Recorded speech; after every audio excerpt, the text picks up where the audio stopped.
Hello दोस्तों, नमस्ते। आज की कहानी है महाकुंभ। कुंभ नहाकर पुण्य कमाने के लिए ज़्यादा मेहनत करने की क्या ज़रूरत है।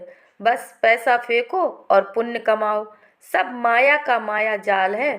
सोमवती अमावस्या पर इलाहाबाद में महाकुंभ स्नान की बात मैं टाल नहीं पाया। पत्नी ने दलील ही कुछ इस तरह से दी थी। मेरी सहेली कह रही है, यह शाही स्नान कई वर्षों बाद आया है। यह जीवन तो संयोग से मिला है। आप चल रहे हो तो ठीक है, वरना मैं अकेले चली जाऊंगी।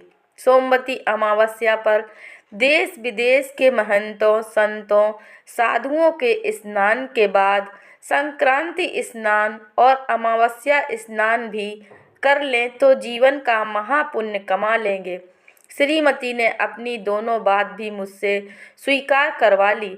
संक्रांति से पूर्व हम इलाहाबाद पहुंच गए। बाईपास में एक होटल बुक कर लिया था। गंगा की हर की पौड़ी यहाँ से लगभग 4 किलोमीटर दूर थी। भीड़ को देखते हुए सुबह 5 बजे स्नान के लिए जाने का निर्णय लिया गया। मैंने पत्नी से कहा, भीड़ के रेले पूरी रात से आते देख रहा हूँ। लगता है सीधे रास्ते से सुबह पुलिस जाने नहीं देगी। तुम अपनी सहेली, उनकी बहन व भाभी को बता देना कि सुबह रिक्शा, ऑटो कुछ भी नहीं मिलने वाला। पैदल ही चलना पड़ेगा 10-15 किलोमीटर। होटल वाले बता रहे थे, ट्रैफिक पुलिस ने इस तरह से भीड़ को बांटा है ताकि कोई अनहोनी ना हो। सुबह जब चले तो 3 घंटे का सफ़र तय करने पर भी हर की पैड़ी नज़र नहीं आ रही थी। बाईपास की सड़क से कई क्रॉस, कई घाट, कई पुल पार कर लिए। तब कहीं उन्हें लगा कि अब हर की पौड़ी के पास पहुंच गए। लग रहा था कि पूरा हिंदुस्तान यहीं उमड़ पड़ा है महाकुंभ स्नान के लिए। शाही स्नान पर नहाना मिले या नहीं, सब आज के ही दिन संक्रांति का पुण्य कमा लेना चाह रहे थे। बहुत देर तक गंगा में डुबकी लगाने का मौका नहीं मिल रहा था।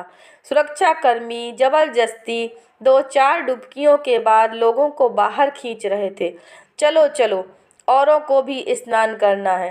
ट्रैफिक पुलिस आने जाने वालों को उनकी दिशाओं की ओर धकेल रही थी। हमारा वापसी का सफ़र भी लंबा था। हम जिस रास्ते से आए थे उसी से वापस मुड़ना था। रास्ते में छोटे बड़े सब पूछते मिल रहे थे, हर की पौड़ी अभी और कितनी दूर है?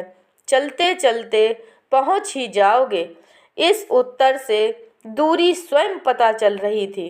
मुझसे पत्नी ने कहा, सुनते हो जी, मेरी सहेली, उनकी बहन, भाभी से पैदल चलना मुश्किल हो गया है। तो अब क्या करूं? ऑटो या रिक्शा कहीं दिखाई नहीं दे रहा। तो बताओ, जहाँ से मिलेगा बैठा दूंगा। अभी पैदल ही चलना पड़ेगा। जब मेरी नज़र पत्नी की सहेली और उनकी बहन व भाभी पर पड़ी तो देखा उनके मुंह तपते सूरज से सुर्ख हो गए थे। वे सब हाँफ भी रही थी। तो मैंने चुटकी ली, कुंभ का पुण्य तो यूं ही कमाया जाता है, क्यों भाभी जी? तभी एक रिक्शे वाला दिखाई दिया। मैंने कहा, लो रिक्शा भी आ गया। मैंने आवाज़ दी रिक्शा वाले को। रिक्शा, बाईपास रोड में जो होटल है वहीं चलना है, चलोगे? हाँ बाबूजी, 300 रुपये लगेगा, पहले ही बता देता हूँ। रिक्शे वाला बोला, बाबूजी आप पीछे की तरफ बैठो और ये तीनों माताएं आगे की तरफ। मैं पीछे बैठकर अपने आप को एडजस्ट कर ही रहा था कि मैंने देखा रिक्शे वाला 2 और औरतों से बात कर रहा था। मैंने कहा, क्या हो गया? अभी तो आपने खुद 300 रुपये में हम लोगों से बात की थी। नहीं बाबूजी, मैंने 2 सवारियां 500 रुपये में तय की हैं। मुझे नहीं जाना है आपके साथ, मजबूर हूँ। यह तो बहुत गलत बात है। मैंने कहा। अब बोलने की बारी मेरी पत्नी की थी। ये रिक्शे वाले, तेरा कोई ईमान है कि नहीं? ज़मीर भी बेच दिया क्या? रिक्शा वाला चुप था। मेरी पत्नी की सहेली, बहन व भाभी एक साथ लाल होती हुई बोली, मौका देखकर नीयत बदल गई तेरी। कुंभ स्नान पर ऐसा कर रहा है। मुझे भी तो कुंभ में कमाना है। इतने वर्षों बाद जो आया है महाकुंभ।